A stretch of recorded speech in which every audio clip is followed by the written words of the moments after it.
Il se reprochait aussi, disait-il, la scène faite à Monsieur de G aux Tuileries dans une de ses grandes audiences du dimanche, en présence de toute la cour. Mais là, continuait-il, je veux vraiment buser à vous. J'éclatais contre mon gré. Je venais de lui donner une légion de la capitale qu'il s'agissait de défendre. J'ai appris plus tard qui se réjouissait des noms des astres et les appelait. Mais je n'en savais rien encore. Nous allions avoir l'ennemi sur les bras. Ce monsieur de G m'écrit froidement que la santé ne lui permet pas ce service et il ose se montrer frais et dispo. Sous mes yeux, un courtisan, j'en fus indigné. Toutefois, je me contins et le passé, mais il trouva le secret de se replacer encore 3 ou 4 fois avec empressement sur mes pas. Je n'y peux plus tenir. Et la bombe éclate. Comment, monsieur Blanc? Je passe le reste qui est assez long. Ce qui m'affligeait le plus dans tout cela, disait l'empereur en finissant, c'était la situation du fils, mon chambellan, dont j'étais loin d'avoir à me plaindre. De là, l'empereur, on est revenu au Faubourg Saint-Germain et m'a questionné sur beaucoup de familles et beaucoup d'individus. Le hasard a amené le nom de Madame de S. Elle avait été constamment, disais-je, d'un attachement extrême pour l'empereur et on devait le lui faire expier cruellement, sans doute. En cet instant, l'empereur ne soupçonnait pas toute l'étendue et la vérité de son zèle et de son attachement. Toutefois, il avait été fort touché dans le ton de la générosité avec laquelle elle s'était dévouée à demeurer auprès de l'impératrice Joséphine. Il avait à se reprocher de n'avoir rien fait pour elle. Il fallait qu'elle était malheureuse dans le choix des moments où elle avait demandé la nomination de son mari au Sénat. J'avais été dès mon enfance très liée avec Madame de S. Elle avait de la confiance en moi. J'ai raconté à l'empereur l'anecdote de sa nomination des dames du palais. Son mari la conduisit un matin à l'impératrice Joséphine, qui la remerciait de bonne foi d'avoir demandé d'entrer à son service. Elle lui dit qu'elle acceptait. Ce fut un coup de foudre pour Madame de S, qui était bien éloignée d'y avoir songé et qui, dans sa timidité naturelle, garda le silence. J'étais loin, sans doute, alors d'approuver ou de conseiller un tel emploi.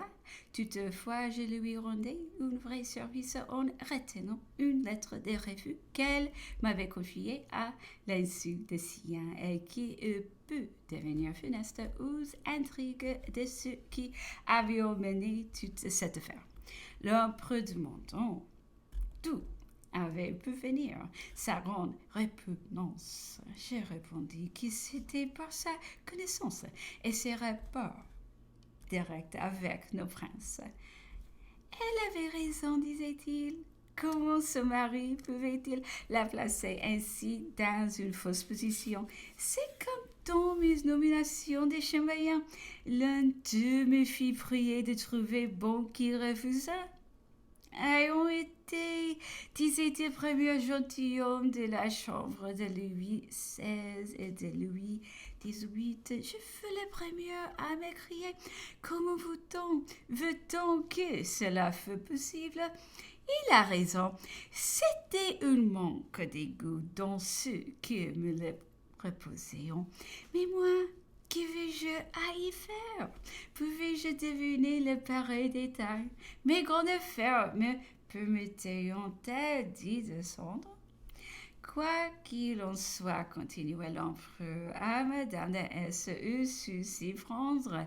Elle eût obtenu de moi ce qu'elle eût demandé. J'avais de l'estime pour elle, mais elle ne montrait de l'intérêt. Elle ne s'est employée que pour des personnes qui n'ont pas été très reconnaissantes.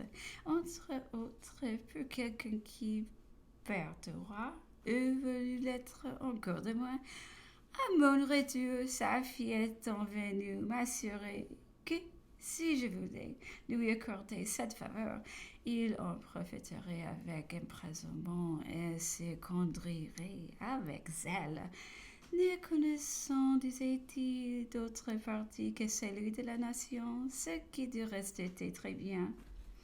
Sur les 4 heures, l'empereur est monté en calèche. Durant notre course accoutumée, il a parlé de plusieurs accidents fort graves qui avaient menacé sa vie. À Saint-Cloud, il avait voulu une fois mener sa calèche à 6 chevaux et à Ranguite, les décompes cavalerie.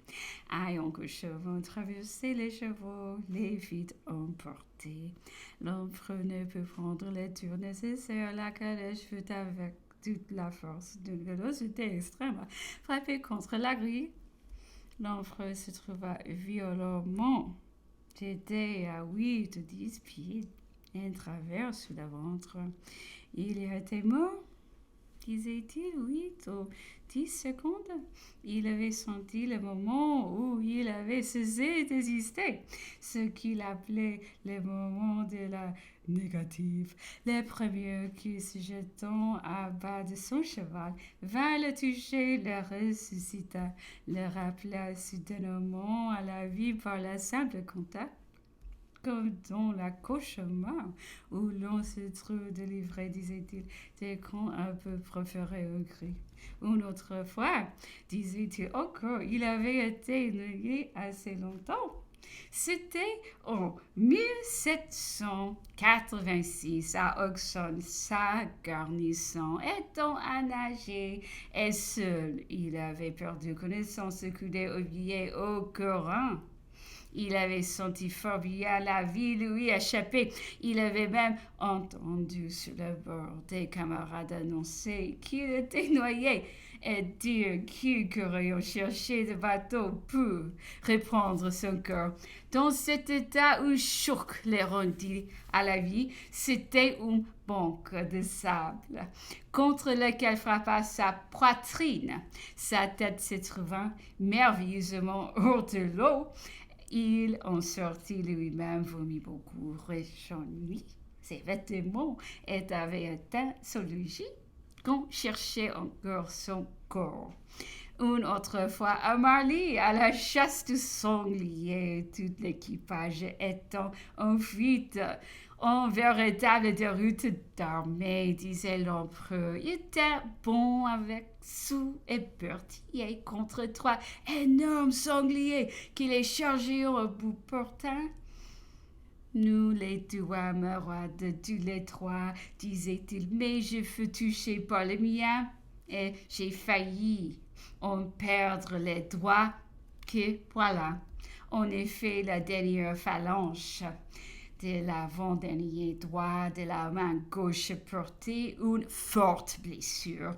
Mais le risible, disait l'empereur, était de voir la multitude des hommes entourés de tous leurs chiens se cachant derrière les 3 héros et criant à tuer tête à l'empereur, sauvez l'empereur, à l'empereur, mais pourtant personne n'avançant.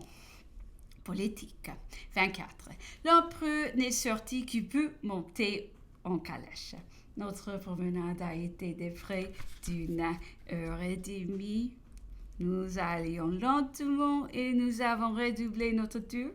L'empereur était sur la politique. La lecture des derniers journaux arrivés depuis 3 jours, on a fourni les sujets.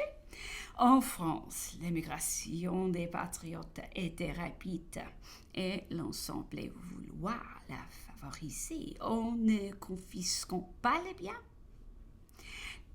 L'empereur croyait voir dans le débat du Parlement d'Angleterre l'arrière-pensée du partage de la France. Il en était navré.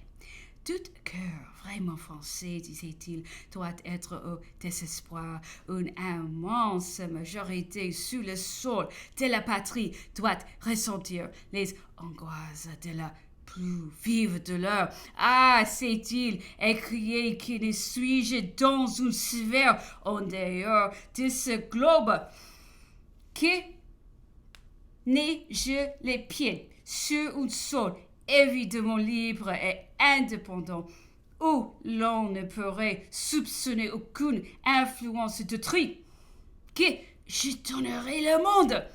Je dresserai une proclamation aux Français, je leur crierai: vous allez finir si vous ne vous réunissez. L'odieux, l'insolent étranger va vous morceler, vous anéantir.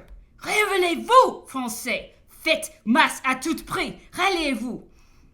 S'il le faut, même au Bourbon, car les instances de la patrie sont salauds avant tout.